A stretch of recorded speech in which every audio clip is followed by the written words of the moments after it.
also will have some discussion about what constitutes a quorum, and whether or not you would like to go forward with proposed draft amendment as written, or whether you would like to change that standard quorum so the single-family design board can conduct business without licensed individuals. So before we get into that discussion, I do want to go through what the actual proposal is as proposed. It is to change the quorum standard to allow one licensed architect instead of two licensed professionals in establishing the minimum required four-member quorum.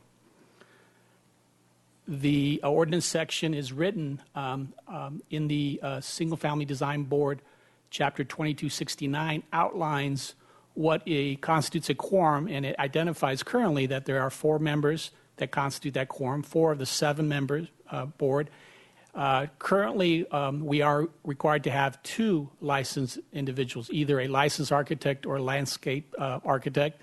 What we are proposing is to change that requirement to one licensed architect as part of that four-member quorum.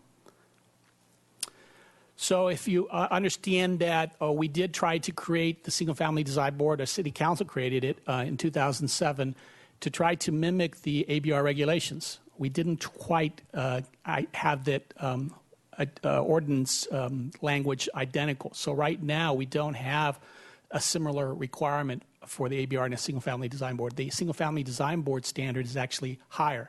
It requires two licensed individuals. The ABR only requires one licensed individual as part of that quorum. I don't think that was purposeful, but that has translated into some types of loss of quorum for the Single-Family Design Board. Currently, there are only three licensed members as part of that seven-member board. That's a little unusual. For the other boards, we have six, potentially six out of the seven for the ABR, and I believe 6 out of the 9 for the Historic Landmarks Commission. So here we have a low percentage of licensed people for the Single-Family Design Board currently as composed, and we have that requirement for 2 of the 3 to be present. So that's what's causing part of the problem. Again, the ability for someone to practice as a licensed architect, we discussed that last year, I believe, with respect to the ability for a member of a board to conduct and practice their own profession. We allow them to present projects before their own board and with certain limitations, and that causes a problem. It causes a problem with achieving a quorum because they have to step down, abstain sometimes for their own presentation, and we do have that possible loss of quorum that occurs.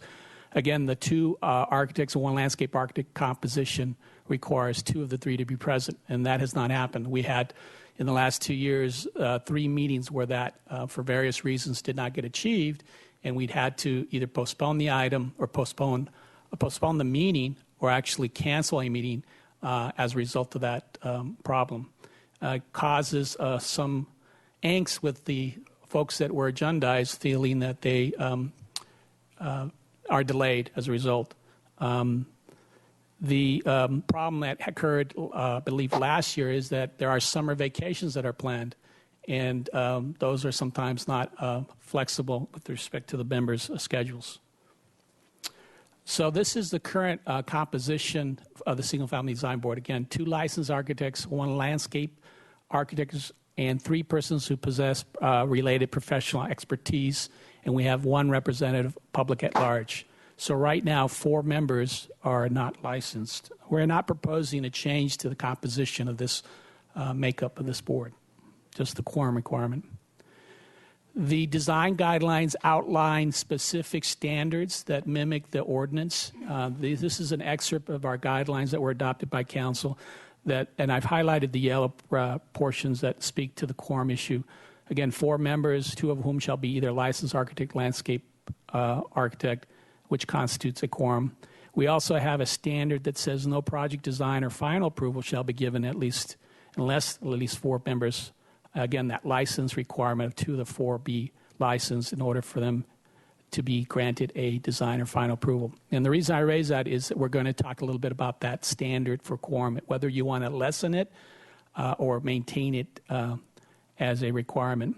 And we also we introduced a 5-member requirement in order to consider FAR exceptions. That was like a supermajority that was recommended as part of the NPO update to make sure that if there's going to be an exception to the floor area ratios, that a supermajority endorse that project to the Planning Commission for a zoning floor area modification. So that those are the sort of the various types of majority and quorum requirements for these types of votes. We have a question from Clarification on that for Yes. the supermajority.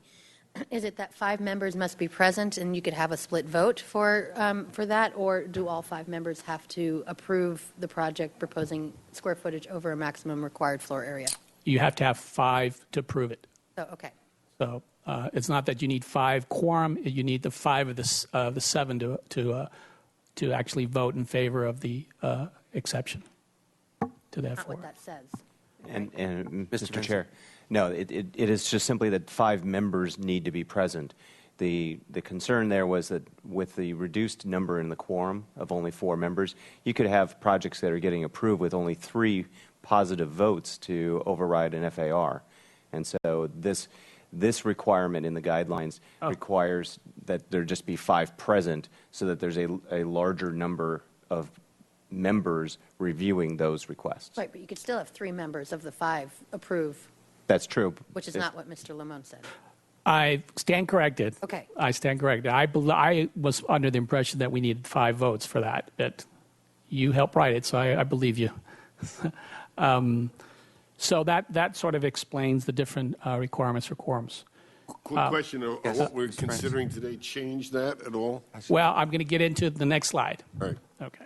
So the standard, and this is what I want to confirm, is the current standard is 4 of the 7 members must be present, and we need at least 1 licensed architect as one of the 4 to do the following at meetings.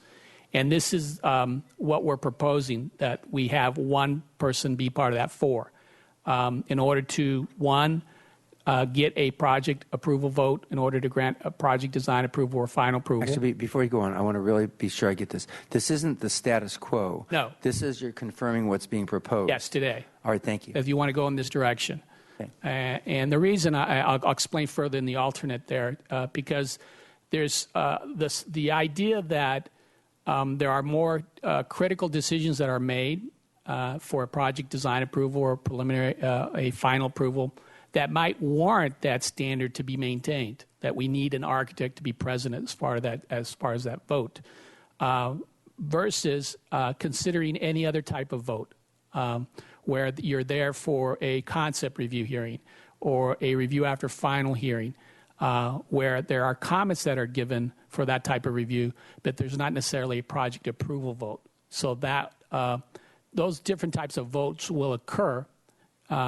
And what we have placed as alternate 2 would be to allow a concept review comments, but have a type of no action to occur, that you actually can hear the items. There's 4 members that are present, and they happen to be the 4 members that are not licensed. Mayor Schneiders has a question again. No, finish your thought. And so the idea would be, would you want to lower that license quorum standard for these type of decisions where the licensed individuals happen to be not present for that quorum or have had to step down?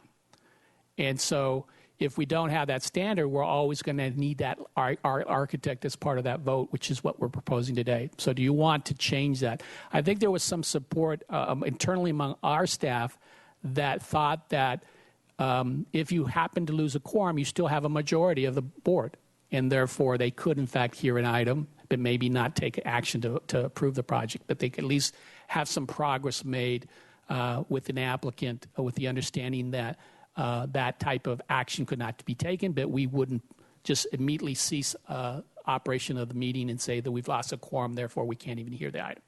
So that's sort of the question we have today. Mr. Vincent has indicated to staff that might involve another amendment to the way we've proposed it today, if you were to go that way, to try to establish those 2 type of quorum requirements, and that there might be some confusion sometimes about what constitutes a quorum, right, as far as who's there and who's licensed and who's not. But we thought we'd just ask the question as you move forward. And you can forward the ordinance amendment as directed. It will help, but it will not completely solve the issue that happens, which may occur where you have 3 of the 7 not there, and the 3 of the 7 happen to be the licensed individuals. So I guess so now 2 separate questions. Before you got to the alternate, in terms of, isn't it practice already that, let's say you had 4 of the 7 present, let's say one of them's an architect, so it's the way that you're proposing it to happen, and if those 4, if it were up to a final approval or project design approval, if they had comments but they still felt a little weary of it and they wanted to hear from their other colleagues who just weren't there that day, they could continue the item to hear, have certain comments but just hold off. I mean, they have that option now, don't they? Yes, they do if we have a quorum Right. available. Right, Yes. and the quorum now is with 2 architects, and Right. this would be with 1. With 1. Right, but in either case, if there were only 4 of the 7 there, and they just felt like, I really need to hear, we're kind of on the fence, I'd rather want to hear from the other 3, let's, have some comments, but then continue it, they can do that now. You don't have to put anything in an ordinance to make that happen. Is that correct, Mr. Vincent? Mr. Chair, members of the committee, as long as there's a quorum, then Right. it's a meeting of the body, and they have the prerogative to continue an item if they feel they need to hear from the other members who aren't present at that time. Okay. What staff's proposing today is a change to the quorum requirement in order to be a little more flexible, yet still maintain at least 1 architect being present in order to form a quorum. So then the alternate 2 you have on there, that's about if there's no architect and the other 4 there who are not architects. So I guess the question is, what is the value to the applicant to go through a presentation knowing that there's no way there could be any action taken even though you have a quorum?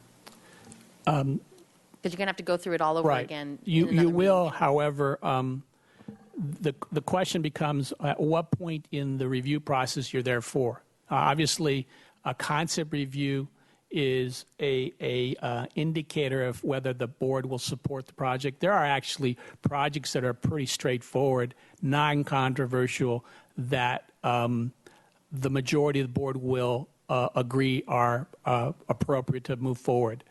And positive comments can be given and direction given at a concept level. We also have points in the review process where they're in progress or review after final revisions to a project that come forward. So there are decision points that are not as critical as a project design approval or a final approval. And again, that's just something that we as staff wanted to ask the question, what would be the minimum standard that you felt would be comfortable in order for the board to conduct its business? And in some cases, having a licensed standard, at least a licensed person there as part of that decision would be important, and in others it would not, because the likelihood of an appeal would not be as apparent for those type of decisions. Yes, Mr. Hotchkiss. And we're still in the middle of the presentation. Well, I think we only have. We're still a little bit more. Okay. So in alternate 2, whether there's a quorum or not, can they, let's say there's no quorum, but they hear something, can they pass on a recommendation to at a subsequent meeting? Councilman Hotchkiss, there are minutes that record direction given to an applicant. And again, the concern I think the city attorney's office has expressed to us is that we do run into a problem where someone can change course. If our architect was not part of that discussion, the architect would come to the next meeting, look at the minutes and say, wait a minute, I disagree. There is that chance of having the licensed person possibly object to the previous direction or offer a different direction. That's always the case when someone's not there. So yes, that is a concern that was expressed with having this different standard. Really, it comes down to, do you want the board to have conduct its business, or always have that standard that in order to conduct its business, you need that licensed person? as part of that. Well, go ahead and finish your presentation. Well, Mr. Chair, I'm sorry. I heard that question slightly differently. I heard Councilmember Hotchkiss ask the question of whether or not the board could act without a quorum, and that is no. Once you lose your quorum, the meeting is over. You do not have a meeting of the board once that quorum is done. So is making a recommendation considered an action then? Yes. I mean, making a recommendation, hearing the item, because just the act of hearing the item is informing the members of the board and so forth. That should be done with a quorum. And so once a quorum is lost, the meeting is over and should be adjourned to a future date. Another way to answer that is right now, if you don't have the 2 licensed persons, we lose the quorum. Even though you have enough bodies, we don't have the required makeup of the quorum. The other way we lose it is we don't have enough bodies. We only have 3 individuals, and we don't have the 4-member in the right composition. Well, I'll ask this other question that I've had all along that I was going to hold to the end, but now, if right now you need the 2 licensed individuals. That's correct. Okay. Does that therefore preempt one of those individuals being able to make a presentation to let's say they have a client that's bringing a project forward? Does that not mean Yes. that They would, automatically they cannot have? they would be it stepping wouldn't- down on that item because they're making But the if they presentation. step down, then we don't have a quorum by today's standards. Right. That's what's causing the problem. In some cases, one of the architects has a project before the board, so therefore they will not be part of the voting vote because they will be presenting. And then we have to ensure that the other architect is present or else we lose the quorum. So it's very limiting right now because we only have 2 licensed architects. All right, so if one of those architects wants to make a presentation, automatically we don't have a quorum. Currently under the, existing. no, we have the landscape architect also. Oh, landscape Yeah, architect. so is it happens. Qualified. Yeah. Okay, thank you. Okay, so the last information I do want to say or indicate to you that we don't expect there to be a negative impact if we do have this quorum change. We will have, I believe, better customer service because these biweekly meetings will not be canceled or items postponed. I think we'll have a more sure indication that we'll have a quorum maintained because we do try to track individuals as far as their attendance. Are you going to be here the following meeting? Unfortunately, sometimes the board members actually do not advise us that they will leave early. And so some of the problems that we've had with maintaining a quorum is that they'll announce at the beginning of the meeting that they have to leave at 5. Well, we have items till 7:30 sometimes, and then we have to scramble as staff to try to figure out how to notify these folks that the quorum will be lost because one of the licensed people or 2 or 1 person has to be stay around in order for, and that creates a lot of pressure for those individuals to feel like the meeting will be shut down as a result of them having to leave. The thing about the Single Family Design Board is that few appeals have resulted in the last several years. So we're really doing really well with that board as far as making good decisions, and less appeals have come forward in the last several years as a result. And we did discuss this proposed quorum change with the board, and they supported the quorum change as proposed and currently drafted. So I just wanted to mention that. We did not have any discussion with a lesser quorum discussion. That came up later as staff moved this forward, feeling that we wanted to ask the Council Ordinance Committee whether you wanted to go there. And if you do, we could easily go back to the board and ask them what they felt about that. Just in the interest of moving this along, I see we don't have anyone here from the public to speak. We'll open the public hearing, and then seeing no one, we'll close that. Question for you, Mr. Limon. So is a landscape architect, a licensed landscape architect, included in the licensed architect up here that you're talking about? A licensed architect you're talking about is like builds buildings, not designs landscape. Right. We would have specified the landscape architect. That's what currently is, you have a choice to have either a landscape architect or architect be part of that 2 license requirement right now. And that's causing a problem because sometimes we just have the landscape architect there and no architects. Right. And just having a landscape architect there really wouldn't meet the goals of this provision.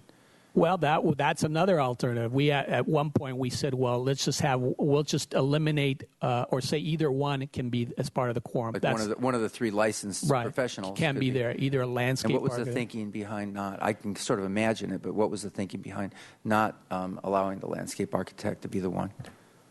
I think the thinking was historically we were thinking that a licensed architect should be part of any decision that involves a project design approval or final approval. That when a potential appeal moves forward to council, that we can rest assured and advise you that there was a licensed architect that made that it concurred with that decision on the architectural style or the design of the structure, and we feel more supportable of that type of decision when a licensed individual votes on that type of action. Okay, so this means that there would have, I mean, the way we have it structured now, there are only 2 licensed architects. I mean, maybe there could be more, but that's the requirement is for at least 2 Right. on the board, right? So that means that either one of them would have to be present for there to be a quorum. That's correct. As drafted currently, we would want one of those 2 to be always there for a quorum. Right, that seems, I mean, it's better than what we have now, but it still seems kind of vulnerable. So, we'll open up for conversation. Yes. Sure, well, what you're proposing is consistent with what ABR's requirements are, correct? That's correct, Madam Mayor. Yeah, I would just say, for consistency's sake, it makes a lot of sense, and this makes a lot of sense, especially sometimes it's hard to recruit architects, and there might be a vacancy of the second licensed architect incomplete, which would mean you'd never have a quorum if you kept both of those, if you had to have both. If you had the licensed architect, that would cover that. But I know that we've been in situations for periods of time when We've been finding down architects are down. one. Typically, a landscape architect is where we're more deficient. Yes. So, no, I would just suggest that we go with the recommendation. I don't like the alternate 2 idea. It just complicates things. There are 4 people there, but you're not an architect. You can hear something, but you can't make a motion on it, and that just sounds too complicated. Just keep it simple. So I would suggest the way you originally thought about it works. Okay, and any other comments, sir? I concur with the mayor. I want to be sure, though, that we're not reducing a level of expertise by doing this. We've always, in essence, we're just guaranteeing that there is going to be an architect there. Maybe not 2, but 1. And we sure can't ask a landscape architect to have making architectural comments, as it were. That's not their field of expertise. Fair? That is fair, Councilman Hotchkiss. However, it's been my experience that on a single-family design, there's less complications for design. I mean, we have really good input on the members that are unlicensed. After a while, they have a better understanding of what's compatible with the neighborhood. They begin to appreciate the types of projects that the board has approved previously. So there is some mentoring that occurs when we have licensed individuals that comment on projects, and they get more familiar, and we have better decisions as a result. Well, but I do think it's important we have a licensed architect there. Anyway, I agree with your original proposal and not the subset of the alternate. Okay, very good. May we take your comments as a motion? And Oh, I yours never as a get to second? make motions. Second. right? Yeah, Okay. by all means. Move that. All right. And then my comment going to what Helene just said. The difference, of course, is on ABR, HLC, we have a number of licensed architects, and they're much more resilient in terms of a quorum. I would just ask that this be kept in the radar maybe over the next year or so, and if it becomes problematic, that we just have those 2 people, one of them may be presenting, the other may be absent. Now we're really stuck. So it seems like we might consider changing the composition of the design review board so that it has maybe another architect, a 3rd one, or something like that if we ran into a problem. But that would be for a future conversation if we had troubles. Does that make sense, Mr. Yes, Lamont? Councilmember House. I would also encourage you that when you review the applicants, that you consider again the composition that's currently on the board as you weigh decisions. Of course, we can't guarantee that licensed individuals will apply, and we do our best to recruit. But there are situations where at-large positions are are construed as not being a license requirement. Therefore, sometimes we have more people that are unlicensed that apply. But in reality, we should have more licensed people. Well, that may be Give us more something the staff flexibility. can help to remind us Right. as we come to it each time. All right, very good. We have a motion and a second. Any other discussion? All in favor say aye. Aye. Aye. All right, thank you all very much. We're adjourned.